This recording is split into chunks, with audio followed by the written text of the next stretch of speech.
Hello students, मैं Anoop Singh Shekhawat, lecture chemistry आपका Anoop chemistry classes में वेलकम करता हूं, स्वागत करता हूं।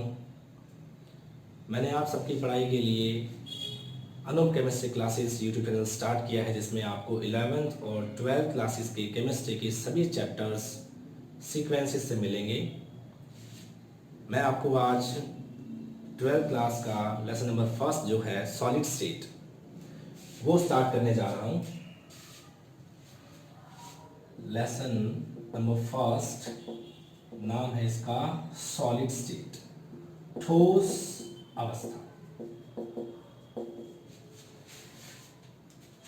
ये चैप्टर अपन पढ़े इससे पहले अपन ने 11th के अंदर में, अगर आपको याद हो तो लेसन नंबर 5 था आपका, उसमें अपन ने गैसों के नियम पढ़े थे, अगर आपको याद हो, पदार्थ की अवस्था था।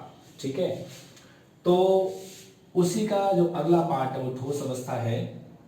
मैं आपको बताऊं कि जो द्रव्य होता है, द्रव्य को अपन क्या बोलते हैं, मैटर। तो जो द्रव्य होता है भौतिक अवस्था के आधार पर उसे हम 3 भागों में बांटते हैं। कौन कौन सा? ठोस यानी सॉलिड,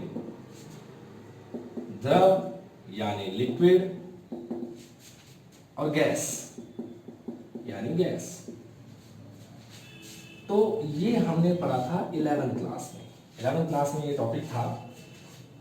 ये दोनों हमें पढ़ने हैं 12th क्लास में। ठीक है, ये आपका लेसन नंबर फर्स्ट है और ये आपका लेसन नंबर सेकंड है। तो हमें पढ़ना है किसके बारे में? ठोस अवस्था के बारे में। अब ठोस किसे कहते हैं, ठोस के गुण क्या होते हैं, उनकी प्रॉपर्टीज क्या क्या होती हैं, ये आप सब लोग 6th क्लास से पढ़ते हुए आ रहे हैं। जब हम 6ठी क्लास में थे हम तब से पढ़ते आ रहे हैं कि ठोस क्या होता है, द्रव क्या होता है, गैस क्या होता है। तो इसमें कोई खास बात नहीं है। ठीक है, फिर भी अपन थोड़ी बहुत जानकारी लेंगे कि ठोस क्या होते हैं। ठीक है, ठोस क्या होते हैं। तो आपको पता है कि अगर अपन ठोस की बात करें तो परिभाषा क्या होगी कि ऐसे द्रव्य की वह अवस्था जिसमें उसकी आकृति और आयतन निश्चित होते हैं। आकृति और आयतन क्या होते हैं? निश्चित। उन्हें अपन क्या बोलते हैं? ठोस बोल देते हैं। अगर अपन के गुणधर्म की बात करें, सबसे पहले अगर गुणधर्म की बात करें तो जो उनकी आकृति है और जो उसका आयतन है ये क्या होते हैं? निश्चित होते हैं। इनकी आकृति और आयतन क्या होते हैं? निश्चित होते हैं।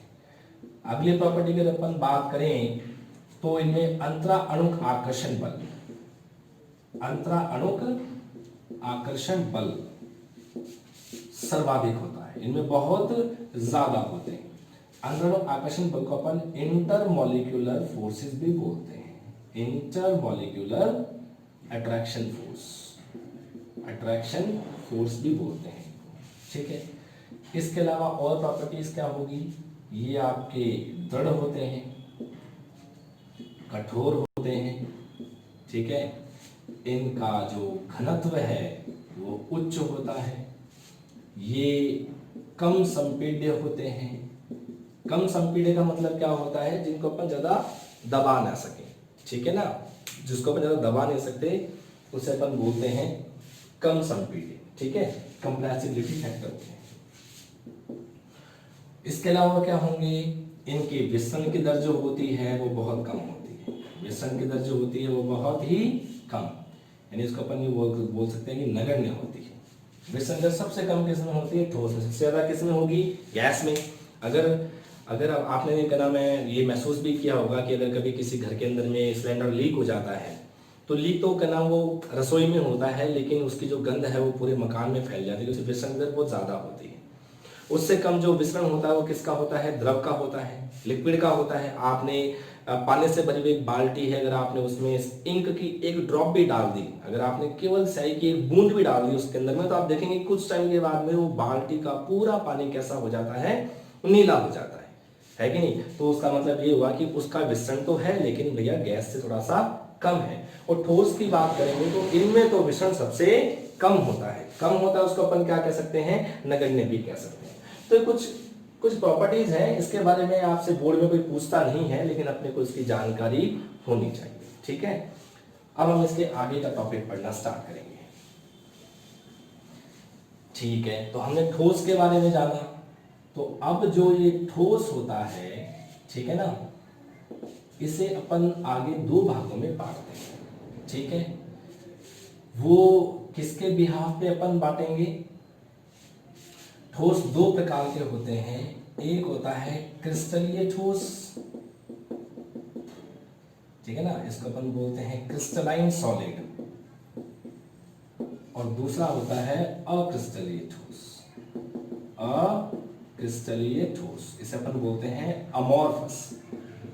क्या बोलेंगे? अमोर्फस। लेकिन इसको अपन ने डिवाइड जो किया है वो किस बेसिस पर किया है, ठीक है ना, अवयवी कणों की व्यवस्था के आधार पर, व्यवस्था के आधार पर, ठीक है।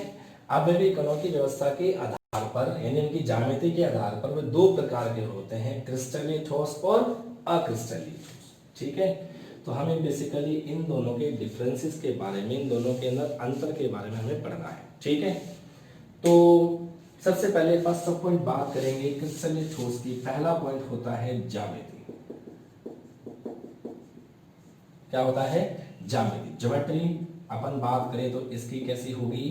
निश्चित, और इनकी कैसी होगी? अनिश्चित।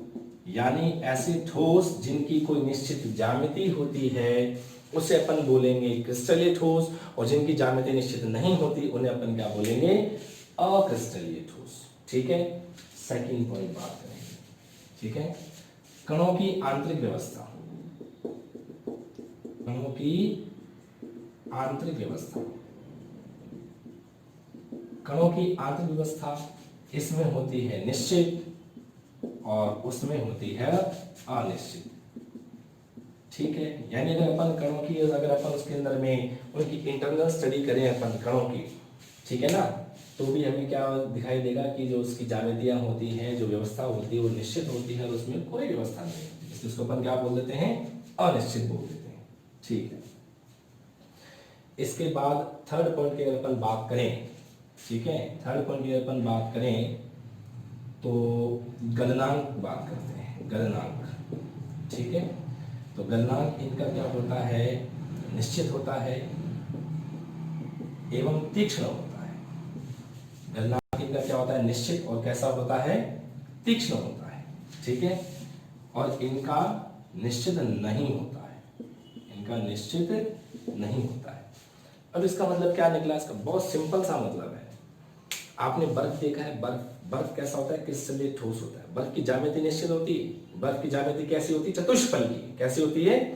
चतुष्फलकी होती है। इसका मतलब उसकी ज्यामिति निश्चित है, तो बर्फ क्या हो गया आपका? क्रिस्टलीय ठोस, ठीक है। तो अब आपको पता है ना कि बर्फ कितने डिग्री पे पिघलता है? बताओ मुझे आपने। 0 डिग्री पिघलता है, तो 0 डिग्री पिघलता है, इसका मतलब उसका गलनांक निश्चित है। इसलिए भैया जिनके गलनांक निश्चित होते हैं वो होते हैं आपके क्रिस्टलीय ठोस। अब बात करें इनकी, कभी आप प्लास्टिक को गर्म करके देखो। प्लास्टिक को अगर आपको लिक्विड में कन्वर्ट करना है तो आपने कभी देखा है कि प्लास्टिक सीधे द्रव में कन्वर्ट होता है क्या? नहीं। आप उसे गर्म करेंगे तो पहले वो क्या होता है? सॉफ्ट होता है, वो मुलायम होता है। कभी आपने बर्फ मुलायम देखी है क्या? हाँ भाई, मैंने बर्फ को हाथ लगाया, बड़ी सॉफ्टी लगी, बड़ी मुलायम से बर्फ लगी, है कि नहीं? ऐसा नहीं होता है, ठीक है।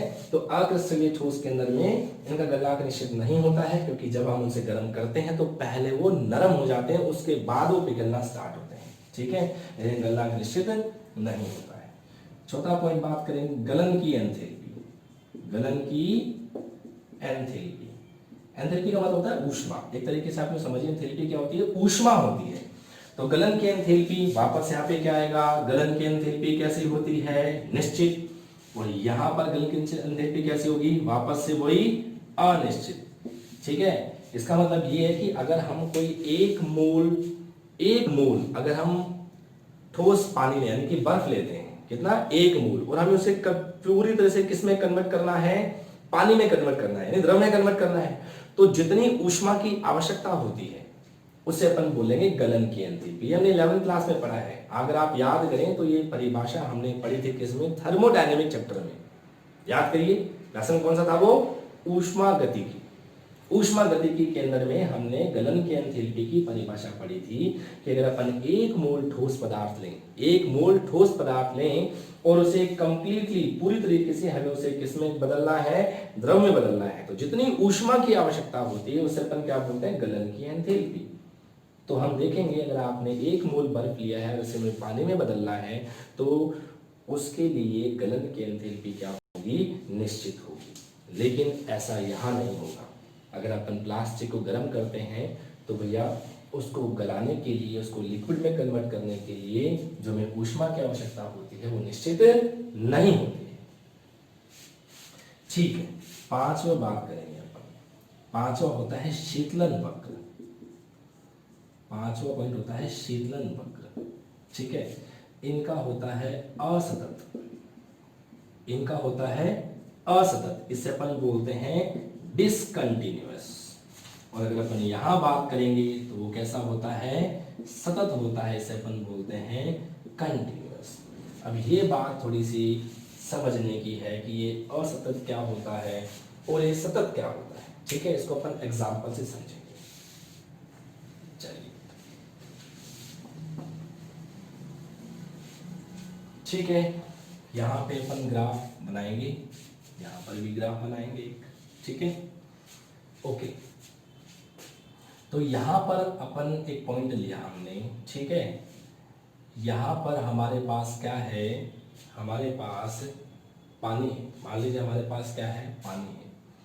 ठीक है, जिसका ताप कितना है, 80 डिग्री सेल्सियस पर क्या है, वाटर है, पानी है। ठीक है, हमने क्या किया, आप उसको ठंडा करते जाइए। क्या करते जाइए, ठंडा करते जाइए, यानी कि यहाँ पर ये टेम्परेचर है, ठंडा करते जाएंगे, उसका टेम्परेचर कम होता जाएगा, होता जाएगा। यहाँ पे क्या आ जाएगा, 0 डिग्री सेंटीग्रेड पानी आ जाएगा। और जैसे ही 0 डिग्री सेंटीग्रेड पानी आएगा इसकी भौतिक अवस्था बदलेगी। अब ये किस में कन्वर्ट हो जाएगा, 0 डिग्री सेंटीग्रेड बर्फ में बदल जाएगा, बदल जाएगा। यानी जब तक पूरा पानी बर्फ में कन्वर्ट नहीं हो जाएगा ताप क्या रहेगा, निश्चित रहेगा। आगे बात समझ में। और उसके बाद वापस से भैया ये क्या होगा, इसका टेम्परेचर कम होना स्टार्ट हो जाएगा, -10, -20, -30। तो आप देखेंगे कि पहले वक्र यू आया, फिर टूट गया, फिर ऐसा है। इसका मतलब ये ऐसा जो वक्र होता है इसे अपन क्या बोलते हैं, असतत। और ये क्या है, समय t, ये समय है, और ये t क्या है, ताप है। हमने इसके मध्य ग्राफ खींचा है। ठीक है, इसको अपन मिटा देंगे यहाँ पर। ठीक है, ये तो एग्जाम्पल समझाने के लिए मैंने आपको बताया है। ठीक है, तो इसका वक्र कुछ इस तरीके से आता है। ठीक है, यहाँ पर बात करेंगे तो कंटिन्यू ऐसा है। यानी अगर आप कभी प्लास्टिक को अगर आप उसको ठंडा करना शुरू करते हैं या गर्म करना स्टार्ट करते हैं तो कहीं भी कोई ऐसा पॉइंट नहीं आता, कहीं भी कोई ऐसा पॉइंट नहीं आता या कोई ऐसी लाइन नहीं आती जब उसका टेम्परेचर क्या हो जाता है, कांस्टेंट हो जाता है, नियत हो जाता है। ऐसा कभी नहीं होता। लगातार ताप कम होता है, लगातार ताप बढ़ता है। यहाँ पर क्या होता है, कम होगा, फिर टूटेगा, फिर वापस कम हो जाएगा। इसलिए इसको अपन क्या बोलते हैं, डिसकंटिन्यूअस। इसको अपन क्या बोलते हैं, कंटिन्यूअस बोलते हैं। ठीक है, 6 पॉइंट अपन पढ़ते हैं विदलन। क्या पढ़ते हैं, विदलन। विदलन को अपन बोलते हैं क्लीवेज। क्या बोलते हैं, क्लीवेज। बहुत सिंपल सी बात है, अपने पास बर्फ है, अब उसको काटेंगे। काटना हमें किससे है, तेज धार वाला कोई औजार होना चाहिए। ब्लेड हो सकता है, मजबूत ब्लेड होनी चाहिए। बहुत तेज धार वाले अपन उस यंत्र से उसको काटेंगे। किसको, बर्फ को। तो बर्फ कटेगी तो 2 पीस बन जाएंगे उसके। तो अगर हम उसको काटते हैं किसी तेज धार वाले यंत्र की सहायता से तो क्या होगा, वो 2 पार्ट में कट जाएगा। और जो कटने वाली दोनों सतह है वो कैसे होंगी, सपाट होंगी और चिकनी होंगी। सपाट होंगी और कैसी होंगी, चिकनी होंगी। उनकी ज्यामिति भी कैसी होगी, निश्चित होगी। ठीक है, तो इसको अपन कैसे लिख सकते हैं, किसी जो क्रिस्टलीय ठोस है, ठीक है, क्रिस्टलीय ठोस को किसी तेज धार वाले यंत्र से काटा जाए तो वह 2 भागों में विभक्त हो जाता है, 2 भागों में कट जाता है, विभक्त हो जाता है तथा दोनों नई सतह सपाट, नियमित एवं चिकनी होती है। ठीक है ना। यानी आप क्रिस्टलीय ठोस को किसी तेज धार वाले यंत्र या उपकरण से काटेंगे, अगर उसे काटा जाता है तो वह दो भागों में कटेगा, ये तो पक्की बात है, कटेगा। और जो दोनों जो नई सतह होंगी वो कैसे होंगी? सपाट होंगी, नियमित होंगी और कैसी होंगी? चिकनी होंगी। ठीक है भाई। लेकिन इसके पीछे अगर आप प्लास्टिक को अगर आप लो और प्लास्टिक को फिर अपन ब्लेड से काटें, या रबड़ को काटो या कांच को काटो, तो वो भी कट जाएगा, दो भागों में कट जाएगा, पक्की बात है। दो नई सतह भी बन जाएंगी, लेकिन बनने वाली जो सतह होंगी वो सपाट नहीं होंगी, नियमित नहीं होंगी और खुरदरी होंगी। कैसी होंगी? खुरदरी। आगे बात समझ में। दो सतह प्राप्त होंगी आपको जो सपाट नहीं होंगी, नियमित नहीं होंगी और चिकनी भी नहीं होंगी, यानी कि वो कैसी सतह होंगी? खुरदरी होंगी। तो ये हो गया भैया विद्वन वाला पॉइंट। इसके बाद आता है 7th पॉइंट। ठीक है, ये हम डिफरेंस की बात कर रहे हैं, ठोस और ठोस में क्रिस्टलीय ठोस और अक्रिस्टलीय ठोसों के मध्य जो अंतर है हम उसके बारे में पढ़ रहे हैं। ठीक है, 7th पॉइंट आता है, 7th पॉइंट आता है परास। तो ये दीर्घ परासी ठोस होते हैं, दीर्घ परासी ठोस होते हैं। और जो ये होते हैं ये कैसे होते हैं? लघु परासी ठोस होते हैं। ये कैसे होते हैं? लघु परासी ठोस होते हैं। इसका मतलब क्या हुआ? दीर्घ परासी ठोस और लघु परासी ठोस का मतलब क्या होता है? अपन अगर क्रिस्टलीय ठोस की बात करें, ठीक है, तो क्रिस्टलीय ठोस में आपको पता है इसमें एक निश्चित पैटर्न होता है। इसमें क्या होता है? एक निश्चित पैटर्न होता है और थोड़े थोड़े इंटरवल के बाद में जैसे जैसे अपन आगे बढ़ेंगे, कुछ इंटरवल्स के बाद में देखेंगे वो पैटर्न ही लगातार फॉलो होता है। जैसे अगर आपने कभी मल्टी स्टोरी बिल्डिंग देखी है और वो सभी 2 BHK फ्लैट होते हैं, तो जैसे मेरा 2 BHK फ्लैट है तो वही पड़ोसी वाले का 2 BHK फ्लैट होगा, बिल्कुल उनकी ज्यामिति बिल्कुल सही होगी। सही का मतलब है निश्चित होगी, मेरी जैसी होगी, जैसे मेरी है वैसे। जैसे मान लीजिए मैं ए हूँ तो ए का जो फ्लैट है, ठीक है ना, वैसा का वैसा बी का होगा, वैसा का वैसा सी का होगा, वैसा का वैसा डी का होगा। यानी कि आप कितनी भी दूर तक चली जाइए वो पैटर्न ही कंटिन्यू रिपीट होता चला जाता है। तो अगर वो जो निश्चित पैटर्न होता है, निश्चित अंतराल के बाद उनकी पुनरावृत्ति होती है, तो उसे अपन बोलते हैं दीर्घ परासी ठोस। इसमें क्या होता है? पहली बात तो पैटर्न होता ही नहीं है भाई, इसमें तो व्यवस्था है ही नहीं ना। अपन ने पहला पॉइंट ही पढ़ा, कणों की ज्यामिति इनकी निश्चित नहीं होती, कणों की व्यवस्था इनकी आंतरिक व्यवस्था निश्चित नहीं होती, तो ये तो वैसे पहले से अनियमित है। तो लघु परासी ठोस में क्या होता है कि अवयवी कणों की व्यवस्था का कोई निश्चित पैटर्न नहीं होता। और अगर मान लो कि गलती से पैटर्न मिल जाए तो थोड़े से इंटरवल के बाद में, थोड़े से अंतराल के बाद में वो जो पैटर्न है वो भी समाप्त हो जाता है। इसलिए इसको अपन क्या बोलते हैं? लघु परासी ठोस बोलते हैं। ठीक है, 8वां पॉइंट। 8वें पॉइंट के अंदर में ये जो होते हैं इन्हें अपन बोलते हैं वास्तविक ठोस। इन्हें अपन क्या बोलते हैं? वास्तविक ठोस। ये है ट्रू सॉलिड और इनको अपन बोलते हैं आभासी ठोस। आभासी ठोस या इसको अपन बोलते हैं अति शीतित द्रव। क्या बोलेंगे इसको? अति शीतित द्रव। इसको अपन बोलते हैं स्यूडो सॉलिड, स्यूडो सॉलिड। और इसको अपन क्या बोलते हैं? Super cooled liquid, super cooled liquid. ठीक है, ये बोर्ड में क्वेश्चन भी आया हुआ है कि जो कांच होता है, जो कांच है, ठीक है ना, ग्लास जो है, उसे अति शीतित द्रव क्यों कहा जाता है? ये बोर्ड में क्वेश्चन पूछा हुआ है कि कांच को सुपर कूल्ड लिक्विड क्यों कहा जाता है। तो बहुत सिंपल सी बात है, क्योंकि कांच एक अक्रिस्टलीय ठोस है। कांच कैसा है? अक्रिस्टलीय ठोस है। उसमें कणों की व्यवस्था का कोई निश्चित क्रम नहीं होता तथा उसके कणों में बहने का गुण पाया जाता है। क्या होता है उसमें? उसके कणों में बहने का गुण पाया जाता है, फ्लो का गुण पाया जाता है। इसीलिए अगर आप देखें तो जो पुराने किले हैं या जो महल हैं जिसमें बहुत पहले के जो कांच लगे हुए हैं वो ऊपर से पतले होते हैं, नीचे से मोटे होते हैं। ऐसा क्यों? क्योंकि जो कांच के कण है वो ऊपर से नीचे की तरफ में गति करने के लिए स्वतंत्र होते हैं और नीचे की तरफ गति करते हैं। हालांकि वो जो गति होती है वो बहुत ही धीमी होती है, वो जो फ्लो होता है वो बहुत ही क्या होता है, धीमा होता है। इसलिए इसको अपन क्या बोल देते हैं, अतिशीतित द्रव। ठीक है। 9th पॉइंट होता है दैशिकता। दैशिकता, ठीक है। 9th पॉइंट क्या होता है, दैशिकता। तो ये कैसे होते हैं, विषम दैशिक ठोस होते हैं, ये होते हैं विषम दैशिक। इसे विषम दैशिक को अपन क्या बोलेंगे, अनाइसोट्रॉपिक, अनाइसोट्रॉपिक। और जो ये वाले होते हैं इसको अपन क्या बोलते हैं, समदैशिक ठोस। क्या बोलते हैं इनको, समदैशिक ठोस। इसको अपन बोलते हैं आइसोट्रॉपिक सॉलिड।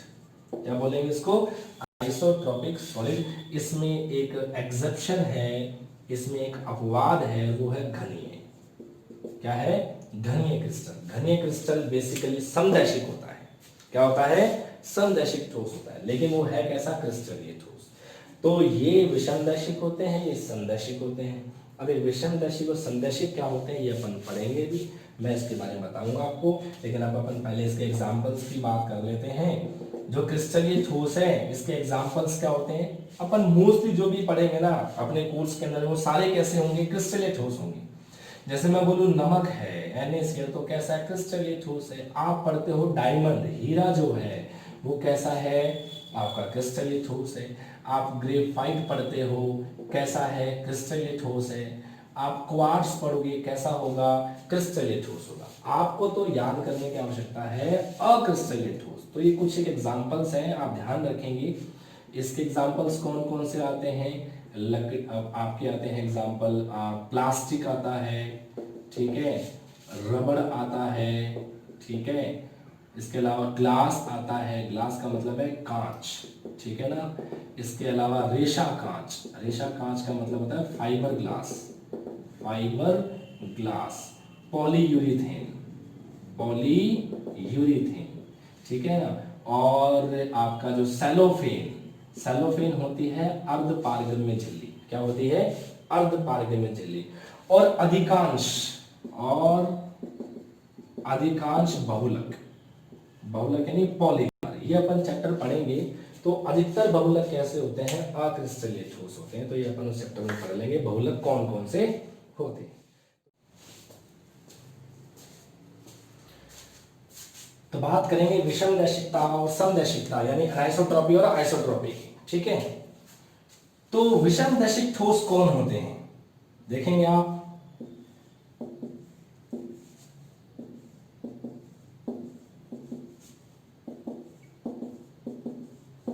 मैं ये एक आपके सामने क्रिस्टलीय ठोस बना रहा हूं, ये क्रिस्टलीय ठोस है। अच्छा, क्रिस्टलीय ठोस में भी किसका एग्जाम्पल है, ये क्वार्ट्ज का। ये किसका एग्जाम्पल है, क्वार्ट्ज का।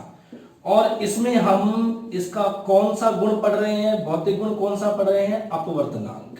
कौन सा पढ़ रहे हैं, अपवर्तनांक पढ़ रहे हैं, ठीक है। ये क्वार्ट्ज का क्रिस्टल है। अच्छा, भौतिक गुण कौन से, भौतिक गुण बहुत सारे होते हैं। भौतिक गुण आपके कौन कौन सा होता है, गलनांक है, कवचनांक है, विद्युत चालकता है, ऊष्मीय चालकता है, अपवर्तनांक है कि नहीं। ये सब भौतिक गुण होते हैं। तो हम एक भौतिक गुण ले रहे हैं, अपवर्तनांक, ठीक है भाई। ये क्वार्ट्ज है। यहाँ पे आप देखेंगे विपरीत प्रकार के आयन नजदीक होते हैं। देखो जैसे प्लस का आयन है तो ये ऋणायनों से घिरा हुआ है, ऋणायन है तो धनायनों से घिरा हुआ है। तो ये एक निश्चित व्यवस्था है। निश्चित व्यवस्था जिनकी होती है वही क्या होते हैं, आपके क्रिस्टलीय ठोस होते हैं, ठीक है। तो हम क्या करते हैं, एक बार प्रकाश का पुंज इस दिशा में अपन प्रवाहित करते हैं और एक बार प्रकाश का पुंज इस डायरेक्शन में। आगे बात समझ में, हमने प्रकाश पुंज जो है वो दो अलग अलग डायरेक्शन के अंदर में, दो अलग अलग दिशाओं में हमने गुजारा है। तो हम देखेंगे कि इस दिशा में अपवर्तनांक के मान कुछ अलग आते हैं और इस दिशा में अपवर्तनांक के मान कुछ अलग आते हैं। यही गुण कहलाता है विषमदैशिकता। तो हम क्या कहेंगे इसकी परिभाषा, ऐसे क्रिस्टलीय ठोस, ऐसे क्रिस्टलीय ठोस जिनके भौतिक गुणों का अध्ययन यदि दो भिन्न दिशाओं में किया जाता है तो उनके मान भी भिन्न भिन्न प्राप्त होते हैं। ऐसे ठोस विषमदैशिक ठोस कहलाते हैं और इनका यह गुण विषमदैशिकता कहलाता है। क्या कहलाता है ये? विषमदैशिकता कहलाता है। ठीक है, अच्छा ऐसा क्यों हुआ भाई? दिशा बदलने पर ये इनके भौतिक गुण अलग अलग क्यों हो रहे हैं? तो बहुत सिंपल सी बात है, जब आपने इस दिशा में प्रकाश का पुंज प्रवाहित किया है तो आप देखेंगे कि भैया विपरीत प्रकार के आयन आ रहे हैं एक के बाद एक। लेकिन जब आप इस दिशा में प्रवाहित करते हैं तो आप देखते हैं कि एक ही प्रकार के आयन आ रहे हैं, यानी दिशा जैसे ही बदली अवयवी कणों की व्यवस्था भी बदल गई, इसलिए इनके मान भी भिन्न भिन्न प्राप्त होते हैं। अच्छा, इसके विपरीत अगर अपन बात करें समदैशिकता की बात करें, ठीक है भाई, तो इसका बिल्कुल उल्टा होता है। इसमें तो पहली बात तो व्यवस्था होती नहीं है, तो मैं इसका डायग्राम भी नहीं बना सकता वहां पर। ठीक है, तो इसकी परिभाषा क्या होगी विषमदैशिक ठोस की? ऐसे अक्रिस्टलीय ठोस। कौन से ठोस? अक्रिस्टलीय ठोस। ऐसे अक्रिस्टलीय ठोस जिनके भौतिक गुणों का अध्ययन यदि दो भिन्न दिशाओं में किया जाता है तो उनके मान सदैव समान प्राप्त होते हैं, ऐसे ठोस समदैशिक ठोस कहलाते हैं और इनका यह गुण समदैशिकता कहलाता है। ठीक है भाई, कोई दिक्कत बोले? तो ये इसकी परिभाषा हो गई। ठीक है भाई, तो कुल मिला के हमने क्या पढ़ा भाई? इस जो आज की अपनी क्लास थी इसमें हमने स्टार्टिंग से पढ़ा, शुरुआत से पढ़ा कि ठोस क्या होते हैं। ठोस वो होते हैं जिनकी आकृति, आकार, आयतन निश्चित होता है। ठीक है, जिनमें अंतराणु आकर्षण का माल बहुत ज्यादा होता है, कणों के मध्य अंतराकाशी स्थल बहुत कम होते हैं, ये कठोर होते हैं, दृढ़ होते हैं, इनके घनत्व के मान उच्च होते हैं, ये कम संपीड्य होते हैं और इनमें विसरण की दर भी बहुत कम पाई जाती है। फिर अपन ने देखा कि जो ये ठोस जो होता है वो अवयवी कणों की व्यवस्था के आधार पर दो प्रकार का होता है। कौन कौन सा? क्रिस्टलीय ठोस और अक्रिस्टलीय ठोस। क्रिस्टलीय ठोस कौन से होंगे? जिनकी ज्यामिति, जिनमें आंतरिक कणों की व्यवस्था निश्चित हो तो क्रिस्टलीय ठोस होगा। जिनकी ज्यामिति निश्चित नहीं हो, जिनमें अवयवी कणों की आंतरिक व्यवस्था निश्चित नहीं हो, वो क्या होंगे? आपके अक्रिस्टलीय ठोस होंगे। जिसका गलनांक निश्चित होगा क्रिस्टलीय ठोस होगा, जिसका गलनांक निश्चित नहीं होगा वो अक्रिस्टलीय होगा। जिसके गलन की एंथैल्पी का मान निश्चित होगा वो आपका क्रिस्टलीय होगा और जिसके गलन की एंथैल्पी का मान निश्चित नहीं होगा वो आपके अक्रिस्टलीय ठोस होंगे। शीतलन वक्र जिसका असतत होगा, डिसकंटिन्यूअस होगा, वो होगा आपका क्रिस्टलीय ठोस और जिसका शीतलन वक्र सतत होता है, कंटिन्यूअस होता है, वो क्या होता है? आपका अक्रिस्टलीय ठोस। ठीक है भाई, फिर अपन बात करते हैं विदलन की। विदलन अगर अपन करें, अगर अपन क्रिस्टलीय ठोस को किसी तेज धार वाले यंत्र से काटें तो वो दो नई सतहों में कट जाता है और बनने वाली दोनों नई सतह सपाट, चिकनी और नियमित होती हैं, जबकि उसमें अक्रिस्टलीय ठोस के अंदर में सेम ही करना है, लेकिन जो दो नई सतह बनेंगी वो सपाट नहीं होंगी, चिकनी नहीं होंगी और अनियमित होंगी, यानी उनकी ज्यामिति नहीं होगी। ठीक है, परास की बात करें तो जो आपके क्रिस्टलीय ठोस होते हैं वो दीर्घ परासी होते हैं। दीर्घ परासी का मतलब क्या है? इनमें अवयवी कणों की व्यवस्था का एक निश्चित पैटर्न होता है। क्या होता है? निश्चित पैटर्न होता है और निश्चित अंतरालों के पश्चात उस पैटर्न की क्या होती है? पुनरावृत्ति होती है। इसको अपन क्या बोलते हैं? दीर्घ परासी ठोस बोलते हैं। अक्रिस्टलीय ठोस में क्या होता है भाई? इसमें क्या होता है? ये लघु परासी होते हैं। लघु परासी का मतलब क्या हुआ? लघु राशि का मतलब क्या हुआ कि भाई इसमें अवयवी कणों की व्यवस्था का कोई निश्चित पैटर्न होता नहीं है, अगर होता भी है तो कुछ अंतराल के पश्चात भी वो समाप्त हो जाता है। ठीक है, इसके बाद अपन पढ़ते हैं कि इनको अपन वास्तविक ठोस बोलते हैं और इनको अपन आभासी, इनको बोलते हैं अतिशितित द्रव। अतिशितित द्रव क्यों बोलते हैं भाई? हमें पता है द्रव के अंदर में क्या अवयवी कणों की कोई व्यवस्था का क्रम होता है क्या? कोई निश्चित क्रम होता है क्या अवयवी कणों का? नहीं होता। ऐसा ही इन ठोसों में भी ऐसा ही होता है, इनमें अवयवी कणों की व्यवस्था का कोई क्रम नहीं होता। अब जैसे द्रव में बहने का गुण होता है ऐसे ही इन ठोस के कणों में भी बहने का गुण होता है। फॉर एग्जांपल कांच ले लो, तो कांच के जो कण होते हैं उनमें बहने की प्रवृत्ति होती है, हालांकि होती बहुत धीमी है लेकिन होती है, इसलिए इनको अपन क्या बोलते हैं? अतिशितित द्रव। इसका एग्जाम्पल क्या है? जो महल हैं, जो किले हैं, जो पुरानी इमारतें हैं, उसमें जो शीशे लगे हुए हैं, खिड़कियां लगी हुई हैं, वो जो कांच होते हैं वो ऊपर से पतले होते हैं और नीचे से मोटे होते हैं। ठीक है, और आखिरी पॉइंट क्या था कि ये होते हैं विषमदैशिक, ये होते हैं समदैशिक। विषमदैशिक वो होते हैं ऐसे क्रिस्टलीय ठोस जिनके भौतिक गुणों का अध्ययन अगर अलग अलग दिशाओं में किया जाए तो उनके मान अलग अलग प्राप्त होते हैं। ऐसा इसलिए होता है क्योंकि दिशा बदलने पर अवयवी गुणों की व्यवस्था बदल जाती है। इसमें ऐसा होगा नहीं, इसमें भौतिक गुण सदैव समान आएंगे, चाहे दिशा समान हो चाहे दिशा अलग अलग हो, रिजल्ट हमेशा समान आएंगे। क्यों आएंगे? क्योंकि इसमें अवयवी गुणों की व्यवस्था का कोई क्रम नहीं होता। ठीक है, तो इसके आगे का जो टॉपिक है वो अपन सेकेंड लेक्चर में पढ़ेंगे।